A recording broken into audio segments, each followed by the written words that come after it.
Mga lalaki, tingnan ninyo kung gaano karami ang mga gingerbread house. Oras na para simulan ang pagdekorasyon Ayon sa sa kanila.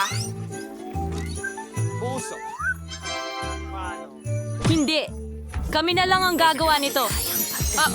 Anong nangyayari? Saan tayo pupunta? Tulungan niyo ako?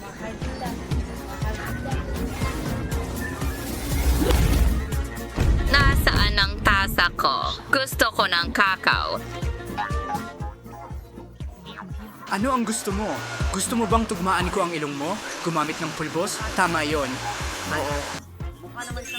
Oo, tingnan natin. Kailangan nating magtayo ng mga bahay at palamutian ang mga ito. Tara na. Palam. Ang candy Skittles ay hindi ba yung naging ganito kalaki? Hindi ko pa nagawang magdekorasyon ng bahay na gawa sa gingerbread ng ganito. Tingnan mo lang, mas marami ng ice cream ngayon. Idedekorasyon ko ang aking bahay. Sa tingin ko ay magagawa ko ang pinakamagandang hamon kailanman. Okay, hindi ko kailangan yan. Kita mo? Gusto ko ito. Sige, meron na tayong mga bricks ngayon. Ang natitira pang mga materyales ay kailangang itapon sa loob. Magaling. Kayo din ang Rainbow Mart. Pero, una kong susubukan sila. Ang sarap. Hindi, Hindi ko sila ilalagay sa loob. Mas gusto kong idekorasyon ng bubong. Tingnan mo kung gaano ito kaliwanag agad. Ang galing.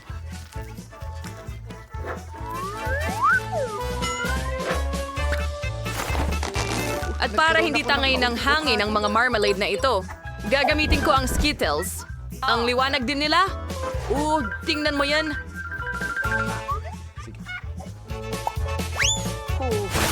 Ngayon ay oras na para sa mga candy cane. Hoy, sa Mga inyong cane na lahat! magpapalamuti sa bahay mula sa labas at kahit pula at puti. Totoo. Mga candy sa pader. Tingnan mo yan, oh.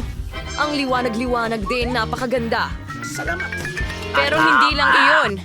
Mas marami pa sa mga lollipop na ito. At hindi lamang ang mga iyon, hindi natin dapat kalimutan ang tungkol sa tubo. Dapat ding palamutian ito. Wala akong sapat na shutters sa mga bintana. Ayos lang ang chocolate bar ni Brian. Hindi niya naman ito kailangan. Aba, sa liwanag ng araw, nananakaw ang tsokolate. Pasensya na. Ang tsokolate, by the way, ay napakasarap. Ito ang perpekto para mas gawing cute ang mga bintana ko. napakasarap. Sige, basagin natin para sa mga bintana. Handa na! At lagyan ng mas maraming candy. Aba, halos handa na ang bahay ko. Tapos na ako. Ngayon, ako na. Umpisahan natin sa marmalade tiles. Ang pangit naman. Aray! Ang sakit! Mga tanga ng jelly beans! Sana naman gumana ng maayos ang palamuti sa pader na ito. Sige, tingnan natin kung paano ito magiging. Ang bigat. Okay, hindi masama. Sa tingin ko, hanay ka na ito. Magaling ako sa pagkakaroon. Ice house. Sa tingin ko, maganda ang itsura. At ngayon, ang pangunahing bagay ay Oreo dito. Salamat. Tingnan mo, 2 malalaking cookies at may ilang maliliit dito. Tama ba?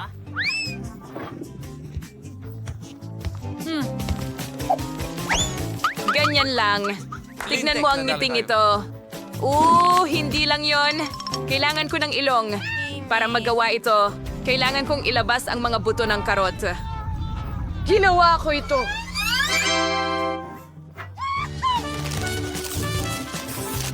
Narito na. Ang binhi ng karot. Itanim natin ito. At sa isang balde. At dapat lumaki ang isang higanting karot.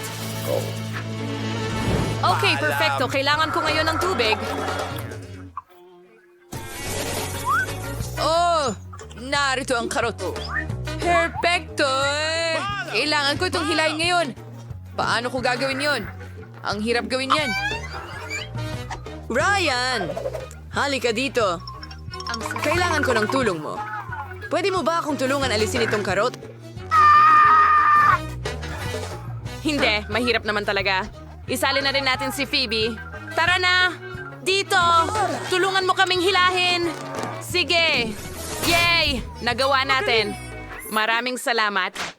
Oh, tawagan mo ako anumang oras.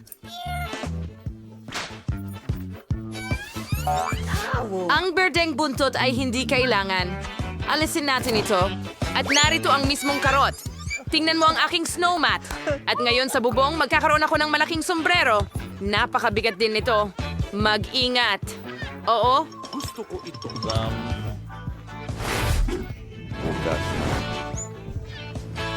Tingnan mo yan.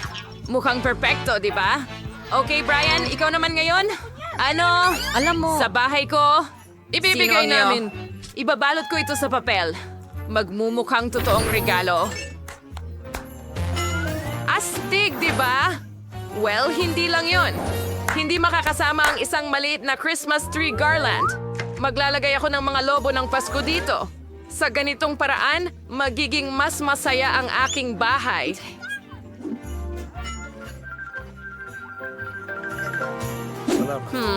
Ano pa ang dapat kong isabit?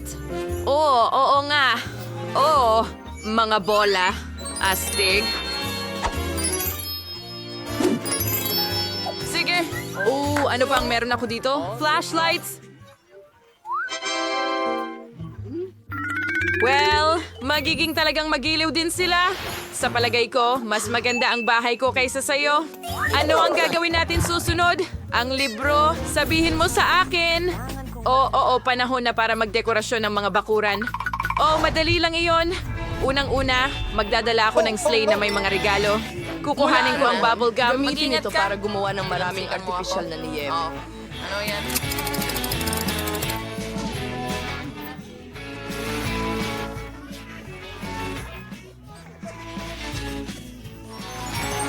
Takot pa yun. Ay naku! Kaya ano? Laking Pero snow. ngayon may grupo Cute. tayo ng... Alisin mo ba ito at gagawin itong totoo? Snow! Wow! Tingnan mo! Hashtag, diba? Dahil marami akong lobo dito. Pagkatapos, ang ilan na malalaki ay magiging Mayroon tayong kapaki-pakinabang. maligayang bagong taon dito. Kaya... Saan tayo pupunta ng walang puno ng Pasko? Kung hindi, Ipapakita ko ito dito mismo sa gitna ng lote at ilalagay ko ang lahat ng mga regalo sa ilalim nito. Sa tingin ko, doon sila nararapat. anong ganda. Pero may kulang. Tama yon. Ang mailbox.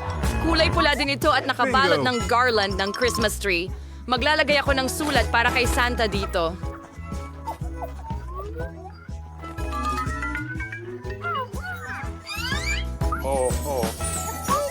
Malaking bagay. Gagawin kong mas maganda ang bahay. Yan ang aking Christmas tree ay hindi simple kundi tsokolate. Ganun lang. Pagkatapos, makakain ko ito. Ganun lang.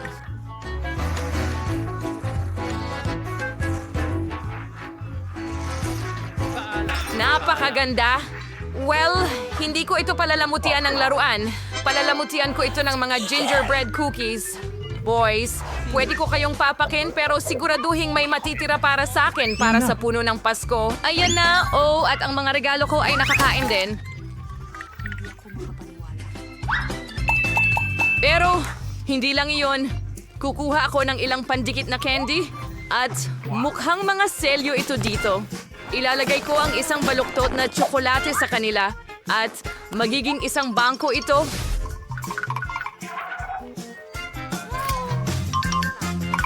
Malapit na akong matapos. Tignan mo. Mula sa natitirang mga karamelo, gagawa ako ng isang... Sa bahay para palagi kong alam kung saan pupunta. Diyos, dapat kong malako ito. Oh! Yehey! 2 Twix! Kailangan din ng titi. Sa ulong nila, makakagawa ako ng bakod. Yun, di mo hindi naman yung matay, hindi pa rin masarap din. Pero walang ibang pwedeng kumain nito maliban sa akin. Susunod, Ilalagay ko Nakakaing ang mailbox at isang nakakain na bariles para sa... Tingnan mo yan. May makakagawa na magregalo sa sarili nila ng mga iyon. Sa tingin ko, Naging kapani-paniwala hindi ito ito. magandang atmospheric.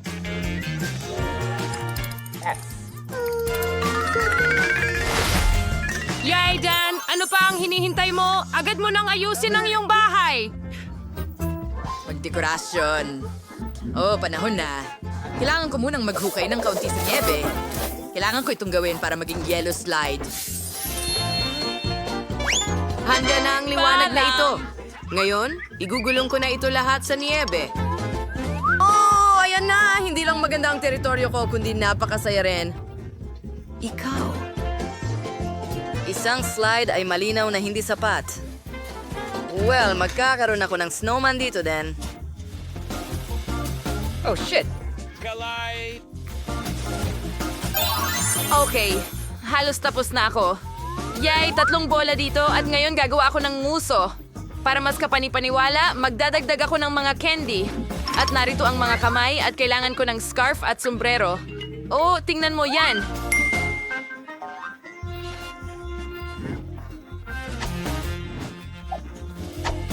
Mukha itong cute.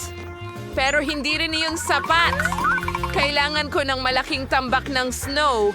Ang hirap. Ano nga ba ang hindi mo gagawin para sa pagdekorasyon ng bahay, di ba? Well, gagawa ako ng hugis gamit ang chainsaw na ito. Yay! At ito ay magiging isang Christmas tree. Oh, ito ay ilalagay ko rito at... Hanggang matinaw.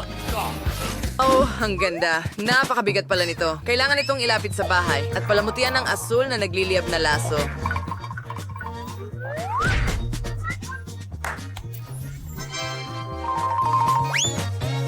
Aba, gagawin ko ang bakod mula sa mga ladrillo na ito. Oo, perpekto para sa dingding, kaya perpekto rin para sa bakod. Ang natitira na lang ay itong mailbox na gawa sa yelo. Handa na rin ako. Ano ang susunod? Ang libro. Oh, sige. Oh, tapos kailangan nating itayo ang mga bahay sa harapan. Sa ngayon, mukhang medyo boring ang lahat pero aayusin ko ito agad. Magsimula tayo sa isang komportabling pulang alpombra. Ilalagay ko ito sa sahig. Oh. Napakalambot nito. Perpekto. Sunod, kailangan ko ng mga troso. Marami nito at sobrang bigat. Pero sa tulong nila, madedekorasyonan ko ang mga dingding.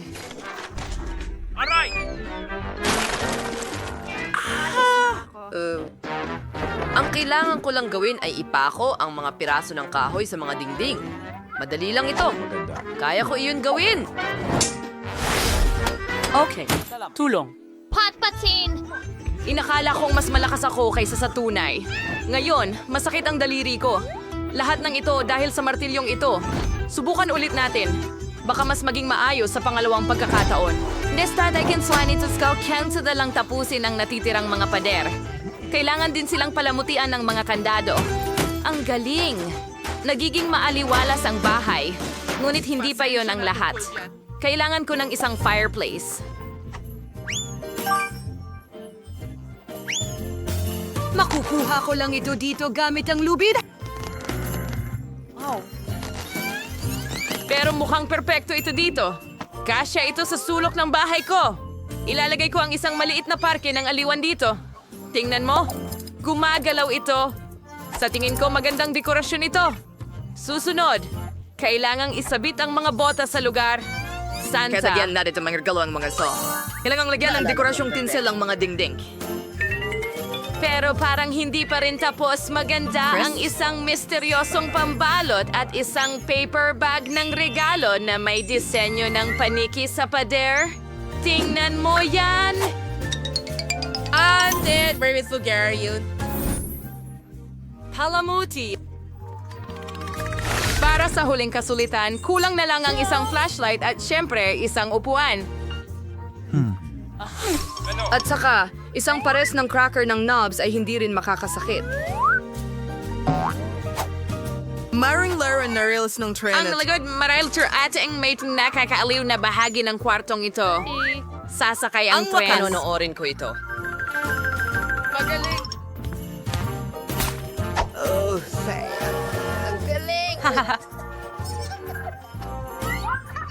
Mayroon akong Christmas tree sa kalye, pero dapat may maliit din sa loob ng bahay. Handa na lahat at maaari na akong mag-relax at mag-enjoy ng masarap na cookies at matamis na kakao. Gusto ko ito. Napaka-komportable. Paano ko palamutihan ang bahay? Kailangan kong simulan sa sahig. Sa tingin ko, ang isang tsokolate angkop dito. Maglalakad ako gamit ang mga ito. Oh, kahanga-hanga sila. Susunod, kailangan ko ng kremang na ihahatid na pala. Gamit ang kremang ito, idedekorasyon ko ang mga pader ng bahay. Napakaganda! Ngayon ay maglalagay ako ng strip ng Skittles candies sa sahig. At isasabit ko ang caramels at canes sa mga dingding, pati na rin sa labas. Parang ang astig lang ng mga sweets. Ngayon, kailangan kong gumawa ng sarili kong sopa. Magiging gingerbread din. Ginagamit ko Cream bilang pandikit na material. Sa ganitong paraan, makakakuha ako ng mahusay na sopa. Heto na! Perfecto! Sa pamamagitan nga pala, si Kimi ba ito? Pero kung may sofa, dapat may mesa rin. Magkakaroon ng iba't ibang matatamis dyan na sa totoo lang, pwede mo nang tangkilikin dahil handa na ang bahay. Ang sarap! Ako ay mabait na babae. Sa Robert Lilibrand sa one paison ming panel ang marmalade. Mas tiyak ito ay... magkakaroon ako ng asul na marmalade na sahig at marmalade na baseboards. Lone. Handa na? Ngayon, pipinturahan ko ng spray ang mga dingding. Puting pintura, kumbaga. Pero nakakabagot ang puting dingding lang. Kailangan ko ng kaunting iba't ibang kulay dito. Gamit ang asul na mga snowflake. Narito sila! Perpekto! Ngayon uupo ako dito sa asul na upuan. Tama na. Astig na bagay ito na perpektong umaangkop sa interior. At magkakaroon din ako ng istante na may parehong kulay kung saan ilalagay ko ang dalawang kaibig-ibig na snowmen. Sa tingin ko, lumabas itong astig. Pero ano nga ba ang buhay kung walang TV? Kailangang mayroong ilang uri ng libangan. Ang TV ay ilalagay sa mesa sa likod. Palagi kong mapapanood ang paborito kong mga hamon dito. May mga maliliit na detalye pang natitira. Kailangan kong ayusin ang iba't ibang laruan. At syempre, oras na para mag-relax kasama ang paborito mong Coke. Nakapagod ang buhok uminom lang ng Coke. Budog ang gawing ice cocktail ito. Para magawa ito, kailangan itong ilagay sa isang espesyal na tasa. Naging maganda ang resulta. Panahon na para subukan at mag-enjoy sa mga nakakatawang video. ang sarap. Oo, nakakatawa yon.